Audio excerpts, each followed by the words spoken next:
Hello, everyone. Welcome to withCHEF, a show that is dedicated to educate, uplift, and connect to everyone, especially minorities from a Haitian American point of view.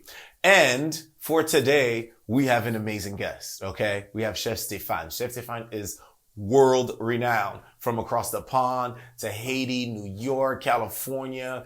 And he might have something coming up for us that he might be able to share. We don't know. So with all due respect, love, and this is such a great person, I'd like to introduce Chef Stéphane. How are you today, sir? Richardson, my brother. I'm good, man. I'm good. I'm excited to be in LA for the second time. Yes, the second time. So tell us a little bit about yourself. How long have you been cooking for? What are some of your dreams? And, what's your connection to Haiti? We always ask everyone that. Absolutely, man. Absolutely. Chef Stéphane, aka the Haitian chef. I've been cooking for 22 years now, professionally. Yes. But I started cooking at the age of about 15. And 15, was this in Haiti? Yeah, it was in Haiti. It was in DC. It was in New York. Wow. My mother is an architect, and she worked for the World Bank. So we traveled a lot. So a lot of my growing up was in Haiti, but it was also both in New York and in other places. Oh, wow. Yeah, man. But my real focus on Haiti has been for the past 11 years, since 2010, right after the earthquake. So in 2009, I ended up moving back to Haiti after 23 years. And my focus is, my contribution, if you would say. The contribution was something that I wanted to bring, to give back to Haiti. President Kennedy said, don't ask what your country can do for you, but what you can do for your country. You sure that's President Kennedy who said that, or Dessalines said that? Well, or maybe both. Maybe both. But the idea was what was going to be my contribution, and what was going to be what added value was I going to bring to Haiti. You know what I'm saying? And my focus was on two things. A food and wine festival, and also putting together the Haitian Culinary Alliance, which is a nonprofit association for culinary professionals, so both chefs and anybody in the food and beverage industry. And how does that work, actually, the alliance? So is there a program? Can you walk us through that? Of course. So in 2010, I started working on launching the alliance. It started in Haiti, but it really took off. After the first year of the festivals, I was bringing Haitian chefs that for the first time were reconnecting with their not only reconnecting with their country, but were actually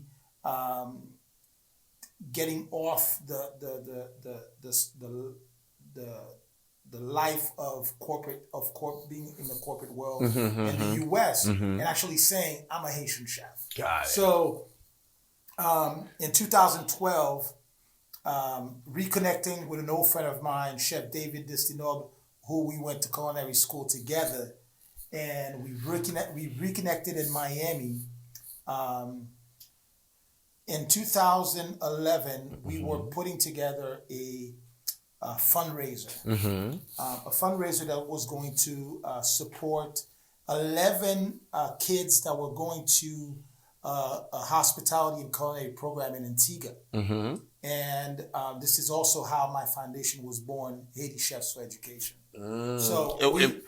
Okay, so that's the Alliance is doing that. Now you have the Haiti Chef Foundation also. That's my foundation. That's connected. So in putting this event in Miami, I connected with chefs like Chef Anne Lumiere, Chef David Destinob, Chef Ron Duprat, And we put that very first event together.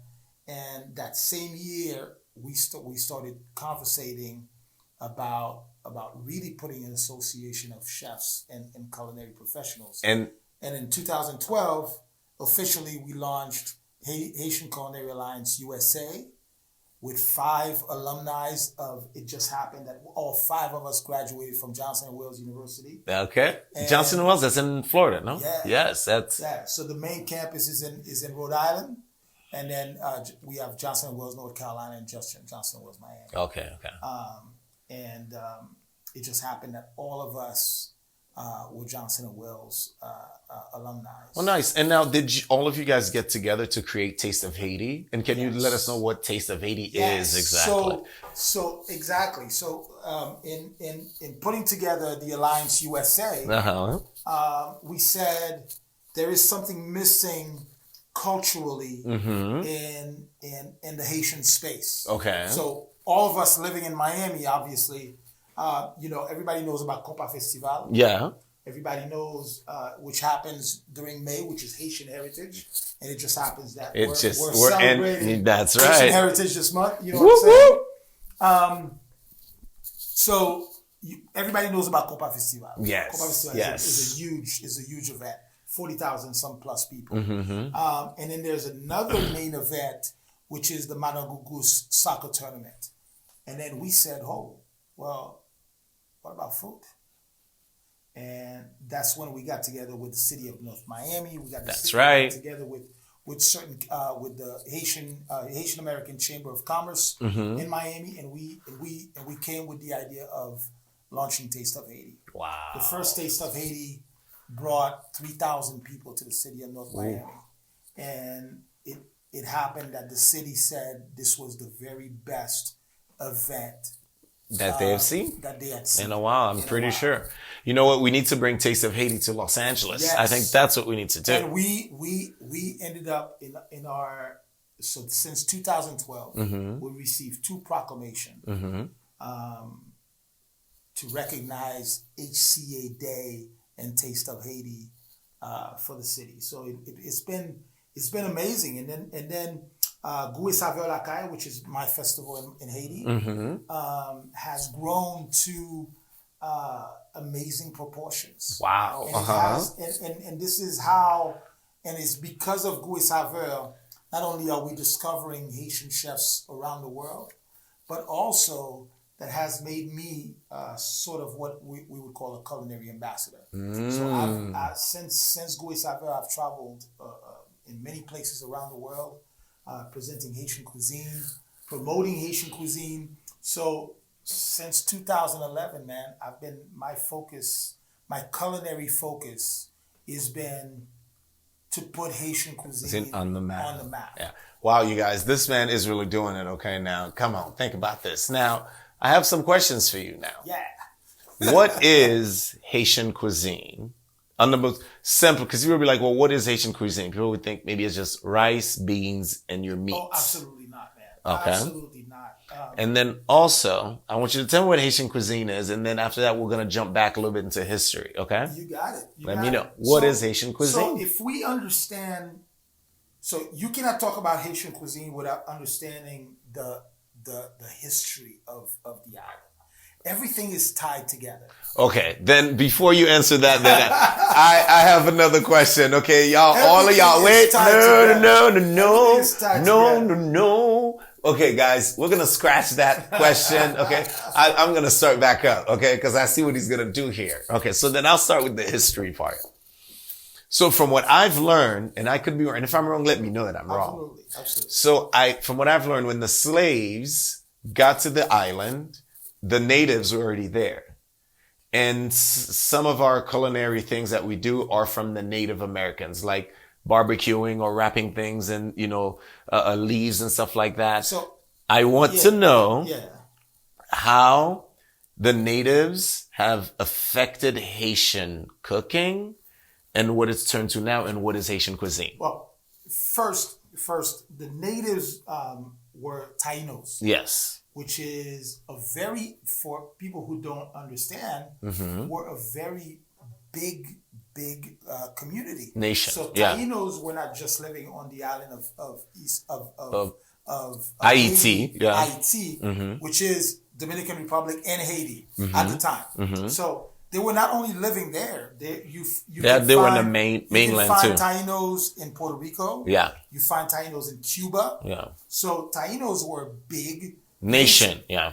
Nation. And the ones that were living in Haiti were the caciques. And one of the most famous caciques is Guacanagaric, and his wife, who's very, very famous in Haitian history, is Anacaona.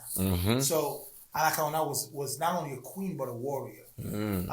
Y'all take a listen. Take a listen. So what happened is that when the Spaniard ended up on the island searching for gold, they thought they were going to Mexico, and then they ended up. Wait, stop. Right there. You're gonna say when what happened was when the Spaniards. Right. So start back up again, please. Oh wait! Before you do that, okay, go ahead. Schmildt, you texting me. Go ahead. Yeah, that's me texting you. I'm sorry. Let me turn my alarms off. All right, go ahead.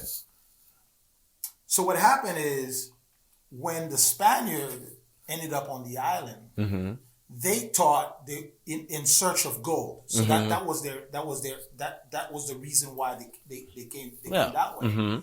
They thought they were going to Mexico, but they ended up on the island of which they ended up calling Hispaniola. Yes. Okay, but Haiti was the original name. Yeah. Or Boyo was the original name of the Quisqueya. Of the Taino. Yeah. Quisqueya. Haiti, Quisqueya, Boyo. Okay, so and the Indians, the Tainos, received them with open arms, and the Spaniard discovered that there was quite a bit of precious metals, especially gold in Haiti. But once they started to completely ransack these resources, and they decided that Haiti was no longer what they were looking for. They wanted to go to Mexico, where there is a whole lot more gold. By that time, all the majority of the Tainos were decimated. Okay, they were decimated by sickness that the Spaniard brought to the island, overworked because they turned them into slaves. And at a certain point, when they were getting ready to leave, and they gave the island to France, who was looking to put their footsteps on the island. The French said, "Well, there's no more Tainos to work, so now we're going to bring slaves over," and that's when the slave trade started from Africa. So is it then the food was then connected because the French influence? But what happened is that the Tainos were also agricultural people.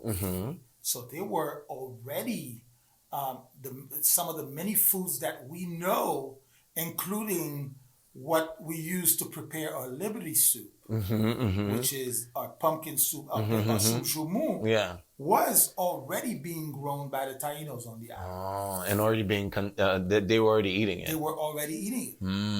The proteins that you find and the enzymes that you find in soup Moun are so powerful that they give you a lot of strength and give you a lot of energy. So the Tainos already were doing that. Planting quite a bit of. What about the barbecue? Because I even read in history they said that was the first place. I think perhaps the natives. The name barbecue originates from the word barbacoa. Okay, barbacoa is a Taino name. Got it. Okay, so it's right. So they did. Okay. So the technique of cooking on open fire.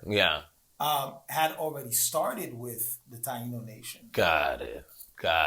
Okay. And I truly believe that Indian nation in general, whether it's in Central America, North America or Latin America were already cooking that Oh, way. you mean Native Americans, Native Americans from the continent. Yeah, okay. So wherever you were, whether it's the Caribbean Indians or the Latin America or Central American Indians, they were already cooking that way. Yeah. So the name barbacoa comes from the Taino name. Yeah. The barbecue comes from the Taino name barbacoa. Yeah. And also, I think that also because of like the region, and I think we're used to, saying like Indian, I think it's Native American, just like, that's like what, Indian is if you're from India and like, just wanted to throw that. Yeah. So the natives. The natives, and understand that there are a number of tribes. So it just happens that the Tainos lived in the Tainos lived in Central America, which is the Caribbean. Got it. So that's why when you see Haitian cooking, then you do have boucané, everything is there. You have that, and then you also have the more traditional French. That comes from the Tainos. Yeah. Now, our cuisine is very much African influence. Oh, not French. No. Oh, okay. No. Do tell. Tell me. Our cuisine is very much African influence. I think what the French have brought, you have to understand that there are many nations who've come post-colonial. So you had the Spaniard first, the French, the English, the Americans, all came to the island. Yeah. But you also have a number of cultures and nations who migrated to Haiti from Africa post 1804. Perfect. So okay, well then, give us some examples of like food. How is it African influence? Absolutely. The majority of our dishes are African. Look, yeah. So and I'll give you a couple examples. For example, what they call fufu in West Africa is also in certain parts of Haiti is actually also called fufu. Oh, really? Yes, but the popular name of that very same dish is called tom tom. Our tom tom, the dish tom tom is made with breadfruit instead of yams or the way the West African makes it. Now, understand that I'm saying that fufu also exists in Haiti. Gotcha. Okay? So you have tom tom. For example, lalo, which is jute leaves.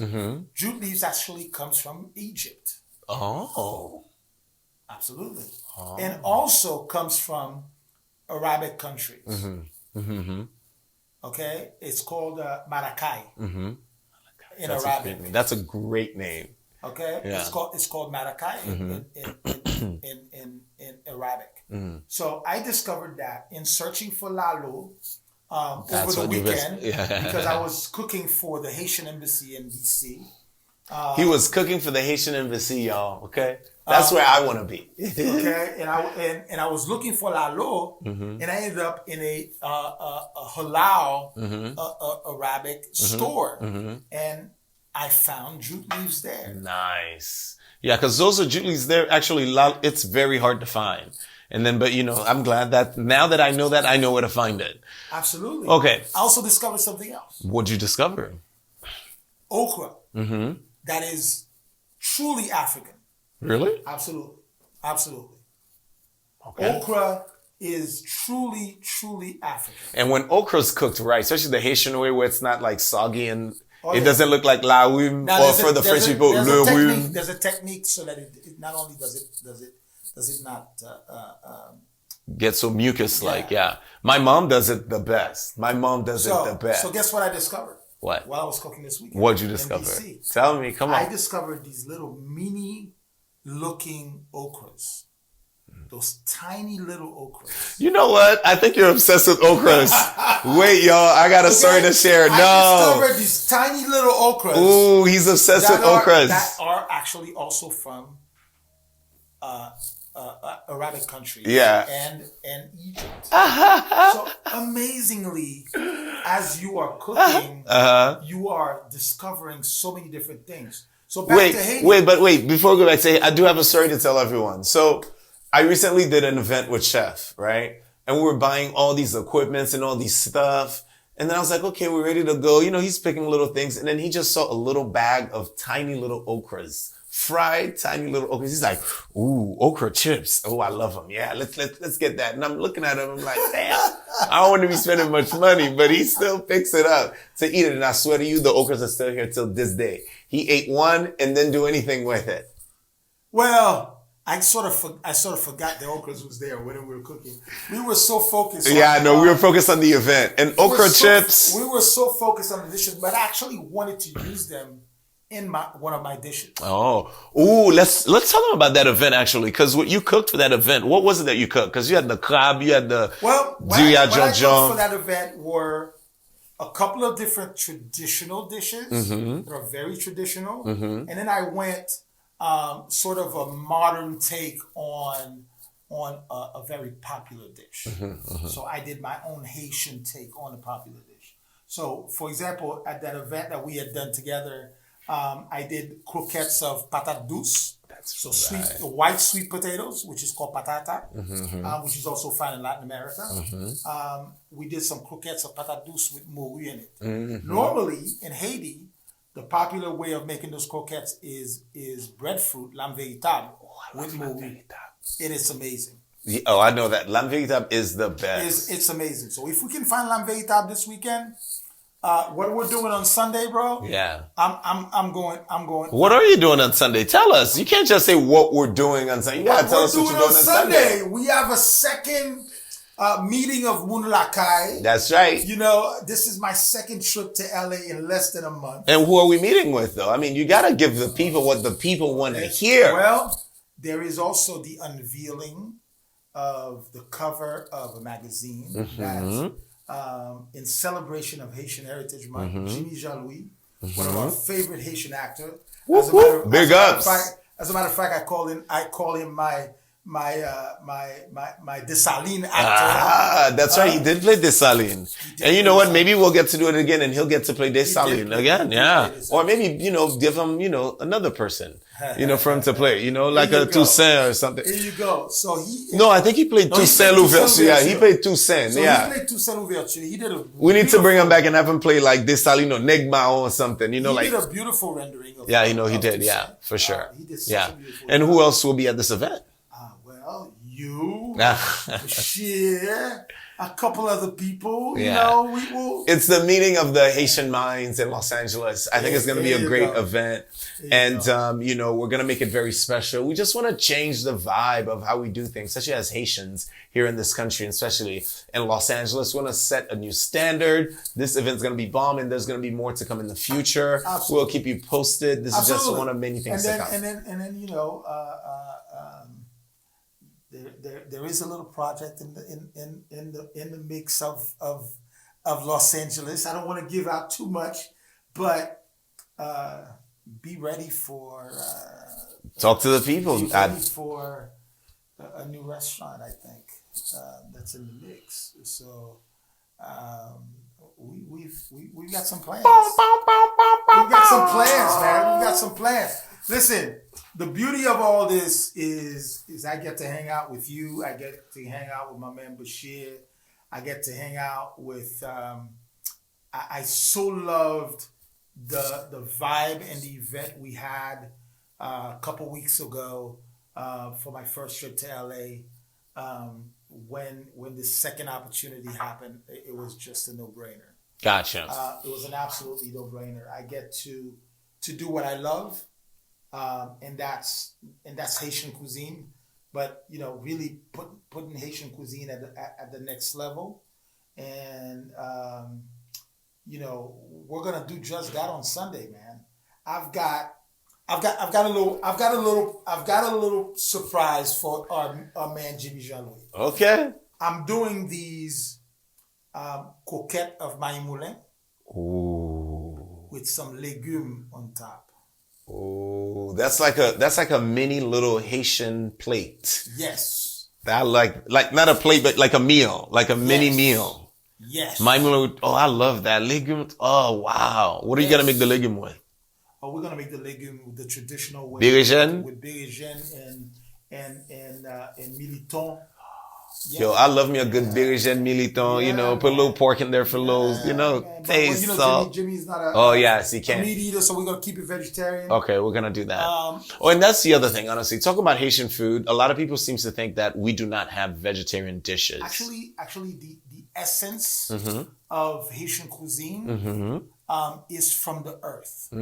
Let the people know. Okay? The real essence of Haitian cuisine is from the earth. Obviously, we ate a lot of, from the Taino nation, we ate a lot of fish. We're surrounded. That was the other thing I was going to ask you about. We're surrounded by seafood. We're surrounded by amazing seafood. So a lot of their diet already was seafood. Cattle and beef were only brought later to the island by the Spaniard and the French, who brought new items to the island. The Africans also brought rice. They brought kalalu, which is okra, and we're gonna do something with kalalu. Yeah, I got some plan with kalalu. You know what I'm saying? I got a little thing planned. You're obsessed. He's obsessed with kalalu, y'all. Listen, this is a kalalu king. So good. Kalalu is so good. It is good if it's done right, but this is like the kalalu king, y'all. I mean, we've done spoken about kalalu about 20 times. Let me put it this way. He loves kalalu. I did a live cooking show on Sunday, and guess what I made? Kalalu. I made feuille avec kalalu. No, I made ragout pied cochon in a John sauce with kalalu in it. Oh. So one of the Gouet Saveur that we had done in Haiti, we had done an event called Cochon.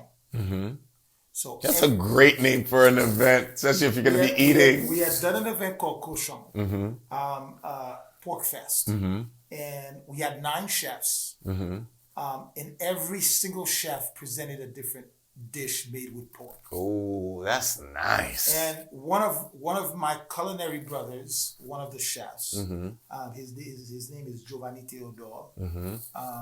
Unfortunately, passed away last year. During COVID. And I wanted to pay homage to him on Sunday. And that was the dish that he prepared at Cochon. Nice. And I redid that dish. Because I wanted to remember him. He was such a great dude, very humble, always ready to learn from other chefs, always ready to help other chefs. Never... and he called, and unfortunately, he called me a week prior to his passing to say, "Chef, I need your help because I'm opening a new restaurant in Atlanta." And unfortunately, a week after that call, he passed. So it was my way to say, to say my goodbyes the proper way. On Sunday when I did that cooking class, I did his dish. Nice. And his dish was such a popular dish at that event. We're talking about like 300-400 people showed up at this event. Wow. That's a lot of taste. That's a lot of opinions to please. The dish that I actually made was a whole roasted pork. I love that. On the turning thing, On open fire. Yeah. So, the way the Tainos used to do it. So one of my dish was 150 pound pork. Wow.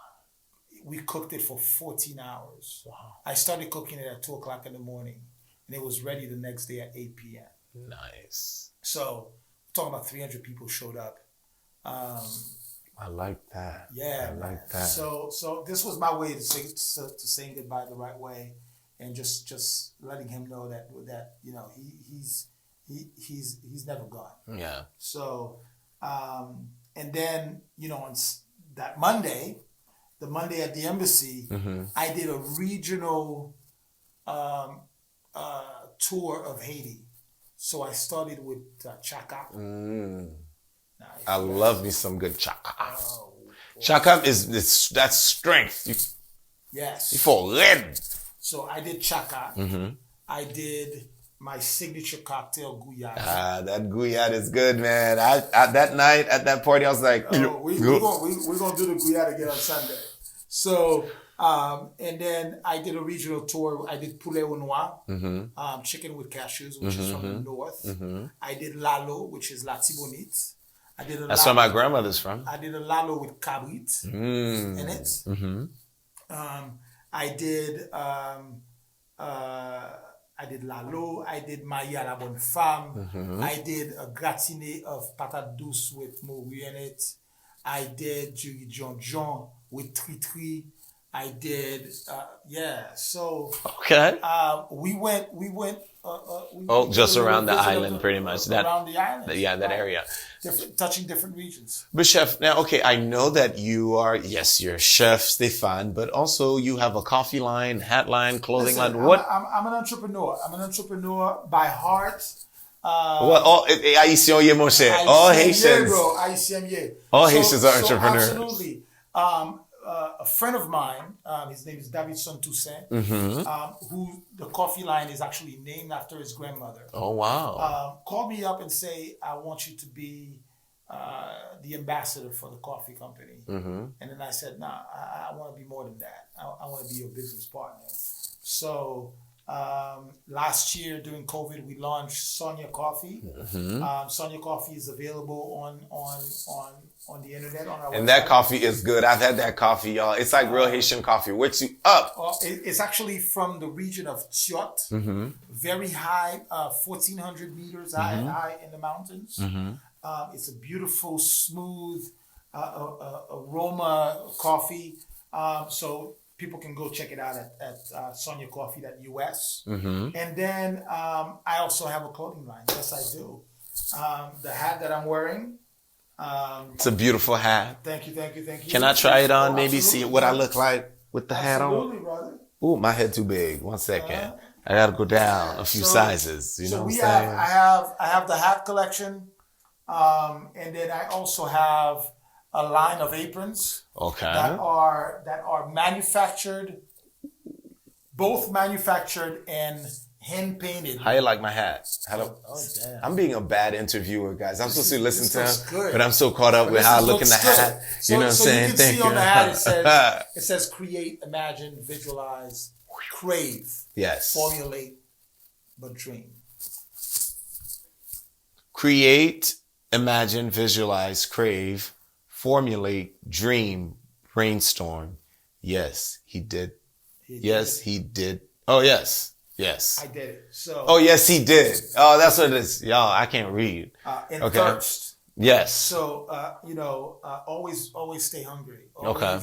Always wanting to innovate, always wanting to create. Yeah. So, everybody could see it. Always wanting to go beyond what you know. So what is in the future for you? What is in the future? What does the next, let's say, 5 years look like for you? I am hoping, I'm praying that this trip is going to come solidify this brand new project. Okay. I think this project sounds like it's a restaurant, y'all. I'm just saying, because he already said it, but it sounds like it's a restaurant.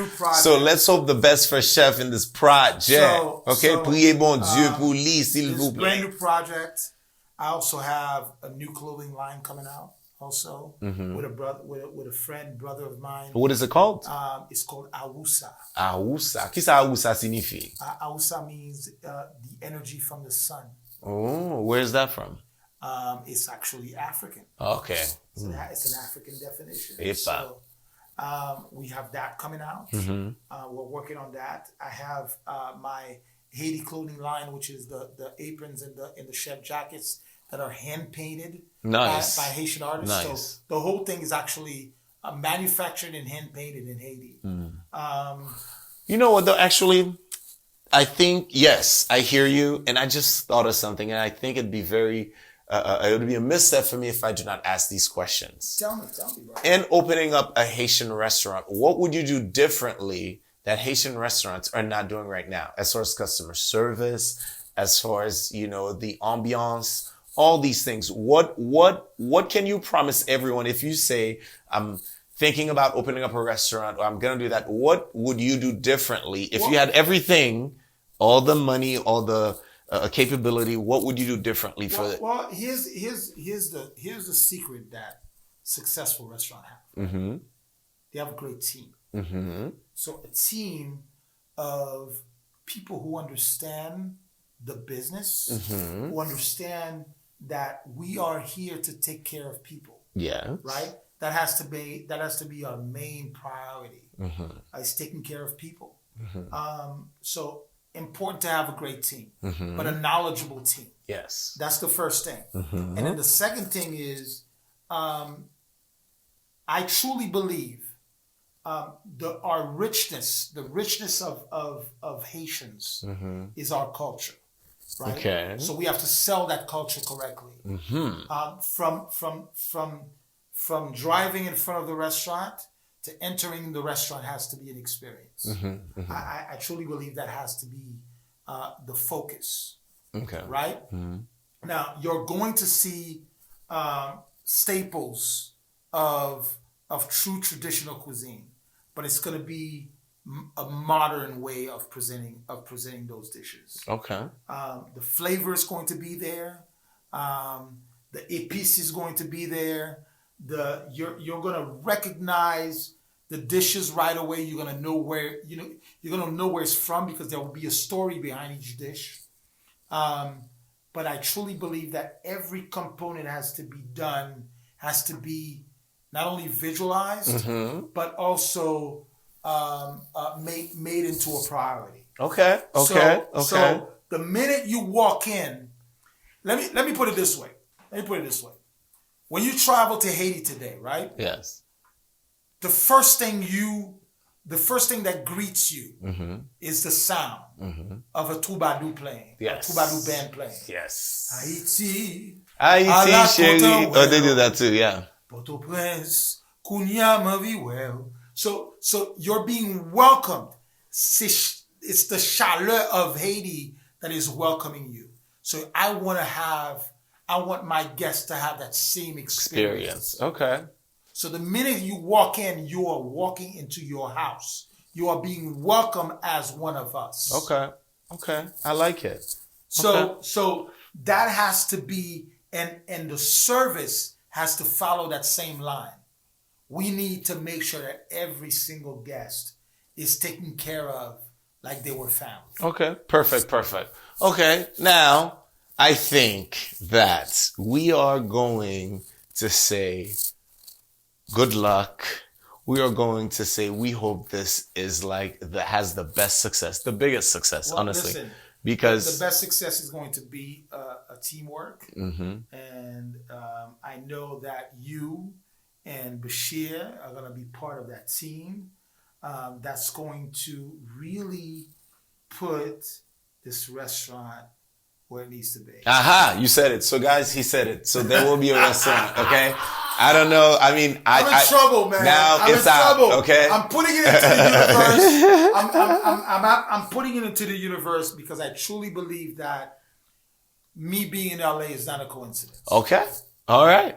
You know, I just want to say thank you so much, Chef Stefan, for being here with us. Thank you guys for listening to us just talking about Haiti, the food, and all the amazingness that is happening, all the hope, and hopefully, hopefully, the restaurant happens and it's a great success. And you know what? Actually, we're going to bank on that. It's going to happen and it's going to be a success. But we are coming to the part of the show that I love the absolute most, and it's called Creole Word of the Day, or Creole Word of the Day. And for those that have been paying attention, you might be able to form a sentence now with all the different words we've had in previous episodes. So Chef Stefan, tell us, what is your Creole word, your favorite Creole word? Wow. What is my favorite Creole word? Yes. I'm gonna tell you that one of the things that I love the most is, and I truly believe in, is friendship. Mm-hmm. Zamim.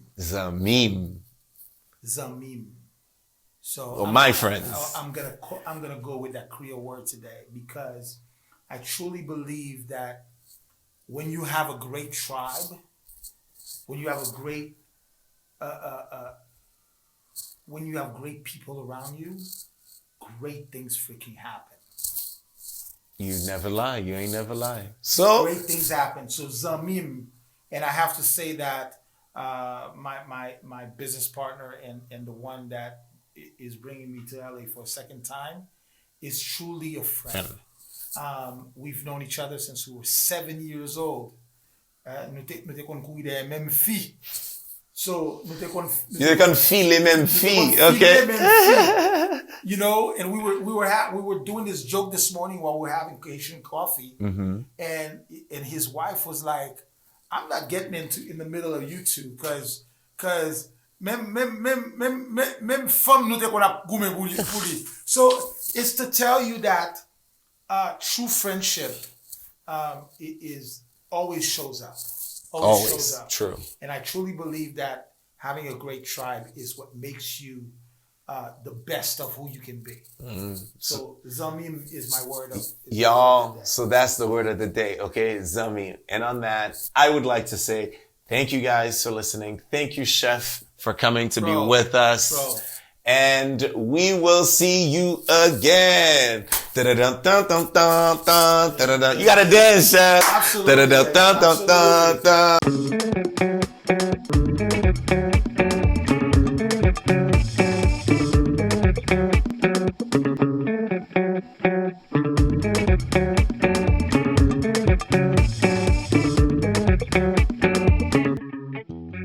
Absolutely.